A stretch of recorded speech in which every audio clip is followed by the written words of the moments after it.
हिंदी बोल सकती है। थोड़ा धैर्य रखिए। नमस्ते, मेरे चैनल में आपका बहुत बहुत स्वागत है। मेरा नाम मय है। आज मैं विवेकानंद सांस्कृतिक केंद्र आई हुई हूँ विश्व हिंदी दिवस में शामिल होने के लिए। तो ये एक पुस्तकालय है, भारतीय कुछ सजावट है और यहाँ पे भारत से संबंधित या जापान से संबंधित हिंदी में लिखी हुई किताबें हैं। तो बहुत ज्यादा किताबें हैं और आज विश्व हिंदी दिवस में मैं हिंदी में भाषण देने वाली हूँ। चलो तो शुरू करें। अपनी YouTube यात्रा संबंधित अनुभवों को साझा करें, जिसमें उन्होंने हिंदी भाषा में जापान व भारतीय संस्कृति को बहुत ही रोचक रूप में प्रस्तुत किया। नमस्ते, मेरे चैनल में आपका बहुत बहुत स्वागत है। अरे आज मैं ये करने के लिए नहीं आई ना, माफ कीजिएगा। भारत के राजदूत आदरणीय महामहिम संजय कुमार वर्मा जी, विवेकानंद सांस्कृतिक केंद्र के अध्यक्ष माननीय प्रोफेसर सिद्धार्थ सिंह जी, विशिष्ट अतिथियों, टोक्यो विदेशी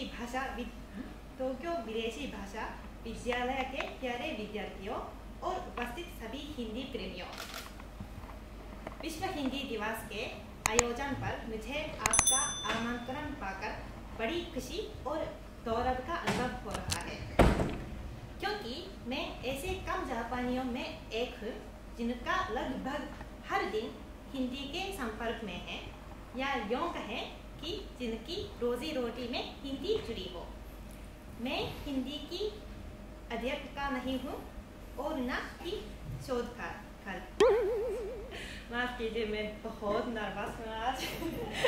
बहुत वीडियोस बनाए हैं हिंदी में यूट्यूब पे, लेकिन पता नहीं मैं क्यों इतनी अभी नर्वस हो गई हूँ। चलो मैं फिर से आगे चलती हूँ। मेरा नाम है मायो। नाम तो नहीं होगा, नहीं है। अरे और मुझे थोड़ा और कोशिश करना ही है, लेकिन मैं आज बहुत खुश हूँ कि मैं आप लोगों को अपना परिचय दे पा रही हूँ और अपना अनुभव भी बता पा रही हूँ। मैं एक यूट्यूबर हूँ। यूट्यूब पे हिंदी में भारतीय लोगों को जापान के बारे में बताती हूँ और ये भी बताती हूँ कि मुझे यानी एक जापानी इंसान को भारत कैसा लगता है। लेकिन आप लोगों के दिमाग में ये सवाल आया होगा कि अरे ये लड़की क्यों हिंदी बोल सकती है, और अरे क्यों यूट्यूबर बन गई, या सबसे पहले अरे ये लड़की बड़े होने के बाद ठीक से काम नहीं करती, ऐसा लगा होगा। इसलिए आज मैं आप लोगों को बताना चाहूंगी क्यों मैं यूट्यूबर बन गई। यूट्यूबर बनने की यात्रा में बताना चाहूंगी, ठीक है? शुरू करें। अरे ये भी थोड़ा गलत है, ये मैं हमेशा वीडियोस में करती हूँ, लेकिन आज चलो रहने दीजिए। मैंने ओसाका विश्वविद्यालय में हिंदी का अध्ययन किया है। उस समय मैं विश्वविद्यालय से एक साल छुट्टी लेकर भारत में एक साल भी रह चुकी हूँ। ग्रेजुएशन के बाद मैं एक कंसल्टिंग कंपनी में काम करने लगी और मेरी उम्मीद थी कि वहाँ के एक भारतीय शाखा में काम कर सकूं। लेकिन ऐसा जिंदगी इतना आसान नहीं है ना कि मैं कंपनी में भारत से संबंधित काम नहीं कर पा रही थी। और आधे साल बाद मुझे पता चला कि मेरी हिंदी बहुत ही खराब होती जा रही थी, मतलब सच में बहुत ही खराब। और मुझे लगा चलो कुछ करना है, मुझे हिंदी नहीं भूलना चाहिए। इसलिए मैंने निश्चय किया चलो मैं YouTube पे जापानी भाषा में जापानी लोगों को हिंदी व्याकरण सिखाऊंगी। और ऐसे करके YouTube शुरू किया है। आधे साल बाद भारतीय लोग मेरे इसी चैनल इसी वीडियो देखने लगे और बताने लगे कि अरे जापानी में हिंदी सिखाने से पहले हिंदी में जापानी भाषा सिखाओ। मुझे लगा हाँ वो भी मैं कर सकती हूँ। इसलिए मैंने और एक नया चैनल खोला है और हिंदी भाषा में जापान के बारे में बताने लगी और जापानी भाषा भी सिखाने लगी। और उसके बाद मेरी ज़िंदगी बहुत बदल गई। मैं निष्कासाई की होली, दिवाली या नमस्ते इंडिया वगैरह भारतीय त्योहारों में जाने लगी और सुभाष चंद्र बोस जी, राधा विनोद पाल जी जैसे जापान से संबंधित भारतीय लोगों के बारे में पढ़कर वीडियोज बनाने लगे। और सबसे बढ़िया चीज़ ये थी कि रंग बिरंग भारतीय लोग और भारत को पसंद करने वाले जापानियों से मिल सके और अपनी दिलचस्पी के बारे में बात कर सके। जब से मैं यूट्यूबर बनी हूँ तब से भारत 2 बार गई हूँ। पहली बार जापानी anime movie Tenki no Ko weathering with you के प्रचार करने के लिए दिल्ली गई थी, क्योंकि मुझे लगा कि ये इवेंट एक ऐतिहासिक क्षण हो सकता है। वास्तव में आजकल जापानी एनिमे भारत में बहुत प्रसिद्ध होते जा रहे हैं। जब वेदरिंग विद यू नामक एक मूवी जापान में रिलीज हुई थी, तब भारतीय एनिमे फैंस इस मूवी को थिएटर में देखना चाहते थे। इसलिए उन्होंने एक पेटिशन बनाया जिसको 50,000 से भी ज़्यादा साइंस सिग्नेचर्स मिले और आखिर वो एनिमे मूवी भारत के थिएटर में रिलीज हुई है। जवान भारतीय लोग सच में एक जापानी एनिमे मूवी को जापान से भारत तक लाई गई। ये बहुत आश्चर्यजनक चीज़ है ना। मैं भी भारत में एनिमे फैंस के साथ वो मूवी देखना चाहती थी और ज़्यादा से ज़्यादा भारतीय लोगों को इसी थिएटर में लाना भी चाहती थी, क्योंकि अगर वो प्रसिद्ध हो जाए तो और एनिमे मूवी भी जापान से इंडिया आ सकती है। और इसी थिएटर में मैंने देखा है मूवी और वहाँ पे फैन मीटिंग भी किया है ताकि ज़्यादा लोग आ जाएं। हाँ, तो वो बहुत अच्छा लगा।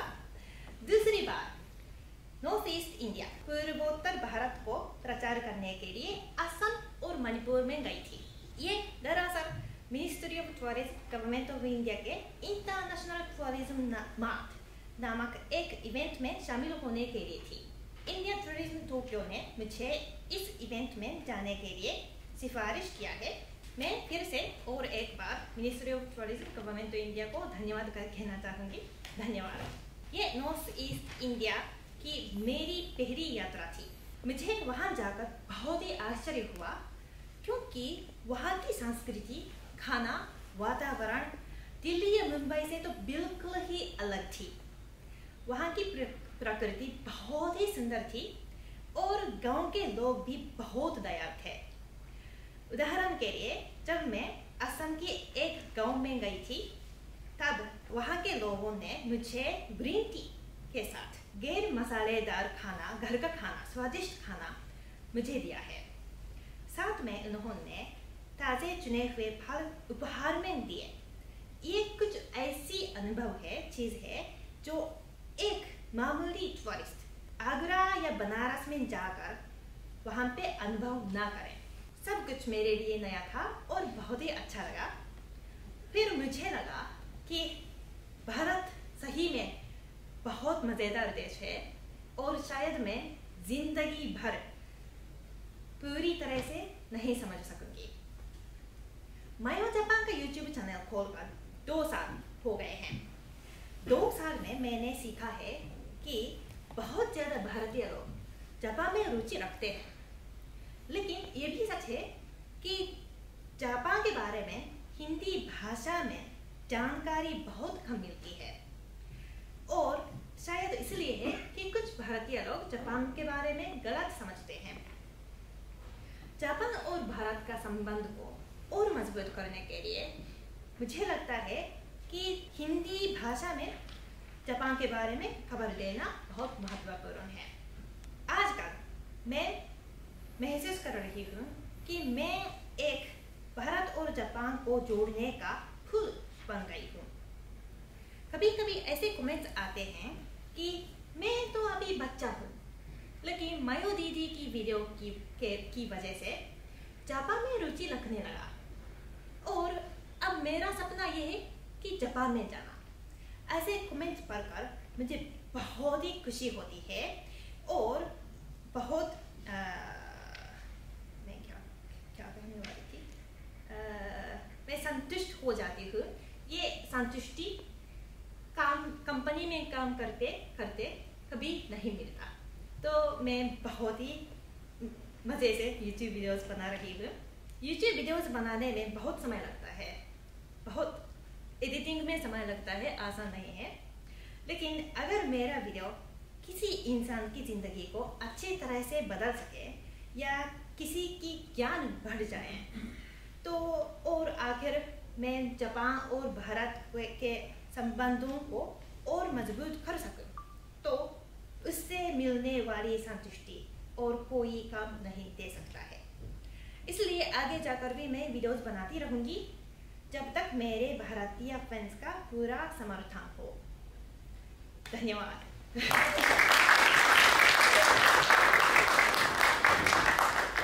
धन्यवाद माया हितोमी जी। आशा है आपके द्वारा YouTube पर दी गई जानकारियों से अवश्य ही दोनों देशों के लोग लाभान्वित होंगे। भाषण के बाद तुरंत मुझे लगा कि अरे अच्छे से नहीं बोल पाई, अरे यार।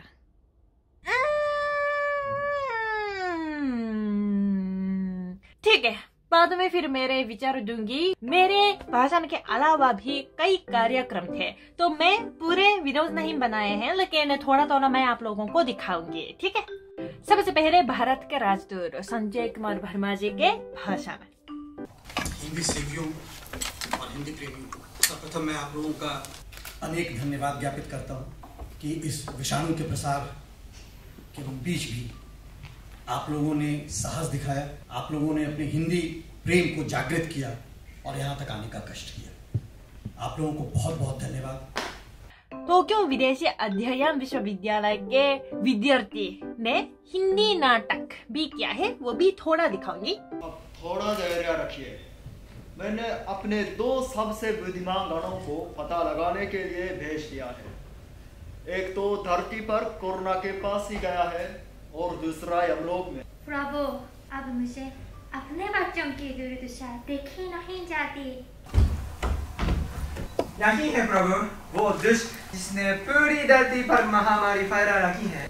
मैं किसी के पास स्वयं नहीं गया प्रभु, लोग तो स्वयं ही मुझे एक घर से दूसरे घर और एक देश से दूसरे देश में ले गए। फिलहाल इसको हिमालय की तरक्की वाले कमरे में 2 सप्ताह के लिए क्वारंटाइन कर दो। बच्चों, इस दुनिया का निर्माण हमने तुम्हारे लिए ही किया है और हम सभी मिलकर उनका विनाश करते रहे हैं। इस कोरोना का विनाश भी हम सभी मिलकर कर सकते हैं। और उस दिन प्रदर्शन किए हुए लोगों को कुछ गिफ्ट दिया गया था।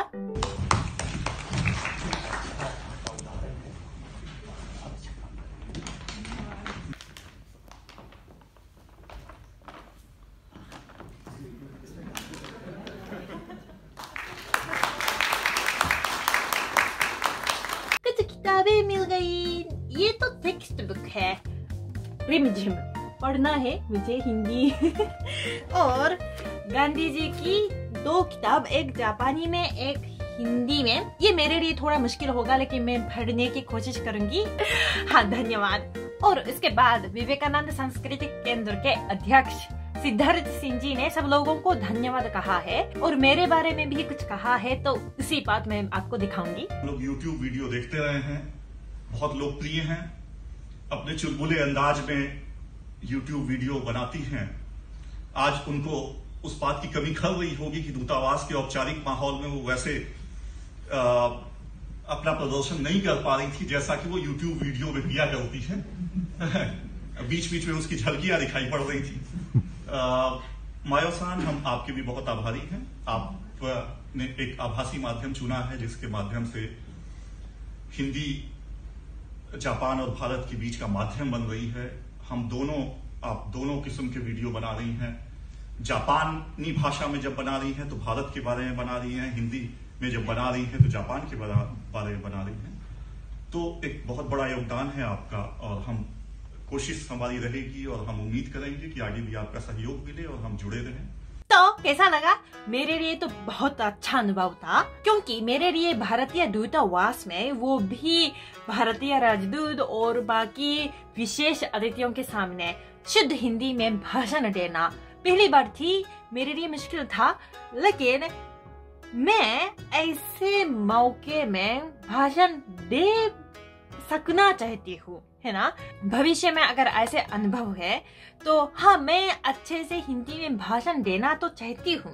इसलिए मेरे लिए बहुत अच्छा प्रैक्टिस हो गया और बहुत अच्छा अनुभव था। और अब मुझे पता है कि कितनी तैयारी करनी है ना। दरअसल मेरे लिए तैयारी करने के लिए काफी समय नहीं था, क्योंकि इस आयोजन के 2-3 दिनों पहले ही निश्चय किया गया था कि मैं भाषण देने वाली हूँ, क्योंकि एम्बेसी लोगों को भी पता नहीं था कि मैं अभी टोक्यो में रह रही हूँ, तो पहले से निश्चय नहीं किया गया था। लेकिन फिर भी कम समय में तैयारी करके फिर भाषण देने का अनुभव मेरे लिए बहुत अच्छा था। और इस मौके को देने के लिए मैं धन्यवाद कहना चाहती हूँ सिद्धार्थ सिंह जी को और भारत के राजदूत संजय कुमार वर्मा जी को धन्यवाद। लेकिन मैं सिर्फ 2 लोगों के आभारी नहीं हूँ, आप सब लोगों के आभारी हूँ, क्योंकि अगर आप लोग मेरे वीडियोस नहीं देखते तो शायद मैं इतनी प्रसिद्ध नहीं हो सकती, और इतनी प्रसिद्ध नहीं होती तो दूतावास के लोगों को भी नहीं पता होता कि मैं कौन हूँ, मैं क्या करती हूँ, है ना। इसलिए मैं आप लोगों को भी धन्यवाद कहना चाहूंगी कि मेरे वीडियोस हमेशा देखने के लिए, मुझे सहायता करने के लिए बहुत बहुत धन्यवाद। तो आज के लिए इतना ही। अगर आपको ये वीडियो अच्छा लगा तो लाइक और सब्सक्राइब जरूर कर दीजिए, और घंटी का मार्क है ना, वो भी ऑन कीजिए, ताकि आप लोगों को मेरे नए वीडियोस के नोटिफिकेशन जल्दी आप लोगों के पास पहुंचेंगे, ठीक है। तो मेरे वीडियो देखने के लिए बहुत बहुत धन्यवाद। फिर मिलेंगे, बाय बाय।